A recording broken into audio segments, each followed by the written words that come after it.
Anna Delvey is a convicted con artist and fraudster who is now part of the cast of season 33 of Dancing with the Stars, and she's going to be appearing on the show with her ankle monitor. Anna Delvey, whose real name is Anna Sorokin, gained notoriety for posing as a wealthy German heiress, where for years she used her social standing to defraud people, banks, and hotels. She was arrested in 2017 and in 2019 was convicted of grand larceny in the first, second, and third degree, as well as theft of services. So let's talk about who she is and how she got to the point of now being on Dancing with the Stars. Anna Sorokin was born on January 23, 1991 in a working-class satellite town south of Moscow in the then Soviet Union. Her father was a truck driver and her mother owned a convenience store. When Anna was 16 years old in 2007, her family moved to Germany, where her father started working as an executive at a transport company. In Germany, Anna attended a Catholic grammar school at which her peers described her as quiet and that she struggled with the German language. After graduating from school in 2011, Anna moved to London to attend an art school, but she quickly dropped out and returned to Germany. But Anna was interested in fashion and she got an internship working for a French magazine called Parole. So in 2012, she moved to Paris to start working for Parole. Around that time is when she began using the name Anna Delvey.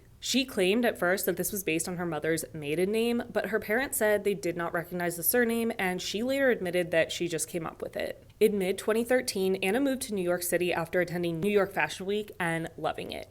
Not long after, she quit her job at Parole and attempted to start a private members club and art foundation. While unsuccessful in raising the funding for her foundation, she started rubbing elbows with some of the fashion scene's elite. She was throwing parties and attending parties and started meeting some really influential people. In 2014, DJ LD encountered Anna at a party in New York. During the party, Anna pretended to be a wealthy heiress, but also was asking party attendees for a place to sleep, and when they all declined, she slept in her car.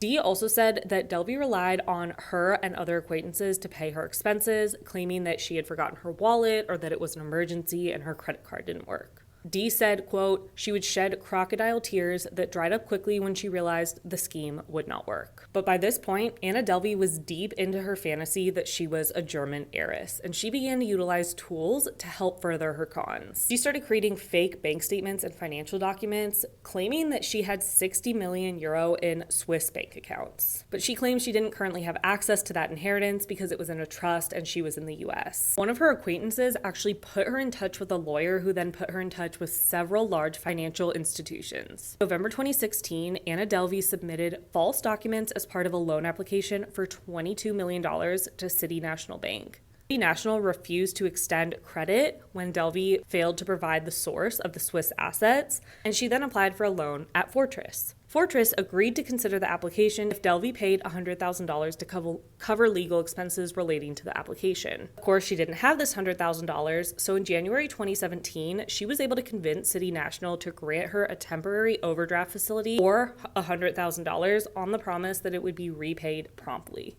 She then sent the $100,000 to Fortress for the loan application, and at that point, a managing director at Fortress was suspicious of the application because of discrepancies in her paperwork. And when the director arranged to verify Anna Delvey's assets by meeting her bankers in Switzerland, she ended up withdrawing the loan application altogether. She wasn't just conning banks, though. She was conning hotels and people. She ended up running up a bill at the 11 Howard Hotel in Manhattan, and when they realized she had no card on file and owed $30,000, she sent them a case of fancy champagne to attempt to keep the staff on her side. But it didn't work, and her bill was due. So in April 2017, Anna deposited $160,000 worth of fraudulent checks into a Citibank account, from which she was able to withdraw $70,000. Then wired the $30,000 to the 11th Howard Hotel to pay that outstanding bill. She didn't stop though. Anna took lavish trips and spent money she didn't have on luxury clothes, electronics, and personal care.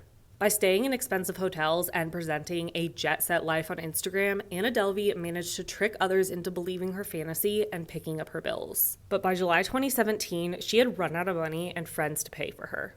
On August 17th and 21st, 2017, Anna Delvey allegedly deposited 2 bad checks worth $15,000 into her account at Signature Bank, and over the next few days, she withdrew approximately $8,200 in cash before the checks were returned. But this was what led to what would be the start of her downfall. We're going back a little bit, but I promise this is important. In February 2016, Anna had befriended Rachel Deloche Williams, then a photo editor at Vanity Fair. Williams described Anna as demanding and rude to waitstaff and said that when an elevator opened, she wouldn't wait for other people to get off. But Williams became close friends with Anna, and she ended up being the main source that helped lead to Anna Delvey's arrest. After investigating Anna and her financial crimes, a sting operation was facilitated by the NYPD and the Manhattan DA's office with help from Rachel Williams. In October 2017, Anna Delvey was staying at Passages Malibu, a luxury rehab treatment facility in California. To convince her to enter a more public venue where an arrest would be more easily effected, the detective in charge had Williams arrange a lunch meeting at a restaurant outside the facility. And it worked, because on October 3rd, 2017, when Delvey left the facility, she was arrested by the LAPD. Later that month, a grand jury in New York indicted Anna Delvey on 2 counts of attempted grand larceny in the first degree, 3 counts of grand larceny in the second degree, 1 count of grand larceny in the third degree, and 1 count of misdemeanor theft of services. This theft of services charge was related to the fraudulent loan applications made to City National and Fortress, the check fraud she committed, the cost of the trip to Morocco she took, and the unpaid hotel and restaurant bills. Anna was actually presented a plea deal where she would receive 3 to 9 years in prison, but she rejected it. Her highly publicized trial started on March 20th, 2019. During it, she arranged for a wardrobe stylist to source her outfits. And on one day, her outfit didn't arrive and she refused to go into the courtroom. She essentially threw a tantrum until the judge forced her to appear in her prison jumpsuit. Delvey's defense was that her intent was always to repay her debts. The lawyer described her as an entrepreneur, comparing her to Frank Sinatra, claiming they both created a golden opportunity in New York. But that defense didn't work, because on April 25th, 2019, after deliberating for 2 days, the jury found Anna Delvey guilty of 8 charges. And in an interview prior to sentencing, Anna said, "I'd be lying to you and to everyone else and to myself if I said I was sorry for anything." On May 9th, 2019, she was sentenced to 4 to 12 years in state prison, fined $24,000, and ordered to pay restitution of $199,000. These amounts, as well as the approximately $75,000 in legal fees, were paid from the proceeds of Anna's $320,000 Netflix deal. A Shonda Rhimes series called Inventing Anna was released in February 2022, and after she paid back her debts from the proceeds, the court allowed her to keep the remaining $22,000. Delvey was incarcerated at Rikers, where she served less than 2 years before she was released on parole in February 2021. But then, 6 weeks after her release on parole on March 25th, 2021, Immigration and Customs Enforcement took Delvey into custody for violating the terms of her visa. ICE held her in a New Jersey County jail to await deportation to Germany, but she was legally contesting it. And then on October 5th, 2022, Delvey was granted a $10,000 bail bond and a release from prison.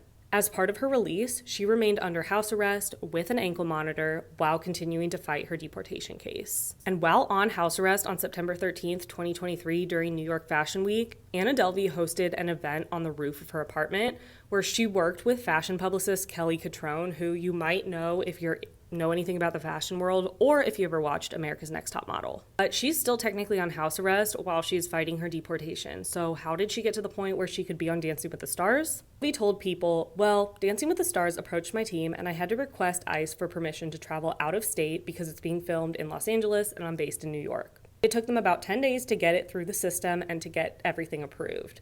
By the time I got the approval, it was very close to the starting day, so I kind of flew to LA pretty much the next day. I just decided, why not? She had to get special approval to be able to be on Dancing with the Stars. But for whatever reason, it was granted, and she will now be on this season of Dancing with the Stars with her ankle monitor, which she says she plans to bejewel. So I know that was a lot, but that is who Anna Delvey is, also known as Anna Sorokin, how she got to the point she's at with now being on Dancing with the Stars with an ankle monitor.